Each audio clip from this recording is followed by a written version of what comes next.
უნივერსიტეტიდან ძალიან დაღლილი მოვედი. ეფემიამ მთხოვა, რომ სკოლის დავალებაში დავხმარებოდი და დავიწყეთ. თოჯინა გვაქვს გასაკეთებელი და უნდა შევოდგეთ საქმე. გადავწყვიტეთ, რომ ნატურალური ტყავისგან დავამზადოთ თოჯინა და ნახეთ, როგორი გამოგვია ბოლოს.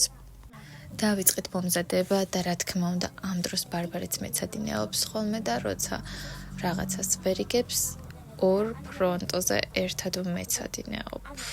ორმაგად ორივეს ერთდროულად სჭირდება დახმარება, ორივეს ერთდროულად სჭირდება ახსნა. რა რთულია.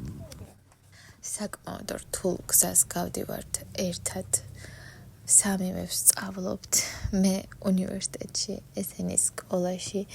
ამათ რომ ვამეცადინებ, მოვაწესრიგებ და მივაძინებ, მე ჩემი საქმეები მაქვს, სახლის ამბები, უნივერსიტეტის სამეცადინო, პლუს სამსახური, შეკვეთები მაქვს გასამზადებელი, შესაკერი, შემდეგ დილით ადრე უნდა ავდგე ისევ, რომ შევკერო, გავამზადო, რაღაცები, რასაც ღამე ვერ ვასწრებ, დილით 6 საათისთვის მაქვს ხოლმე გადადებული, სანამ სკოლაში წავიყვან და უნივერსიტეტში რაღაცა პატარა ნაწილი მაინც რომ მოვასწრო, აი ასე წებოს უსვამს ეფემია და მეხმარება ძალიან და თვითონაც ისი ამოვნა ამ პროცესის და იმის მიუხედავად, რომ ძალიან დაღლილი ვიყავი, მეც ძალიან ვისიამოვნე.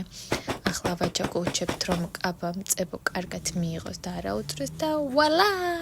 ბოლოს აი ესეთი ლამაზი გამოვიდა ჩვენი თოჯინა, თვითონ ძალიან მოეწონა და კმაყოფილია.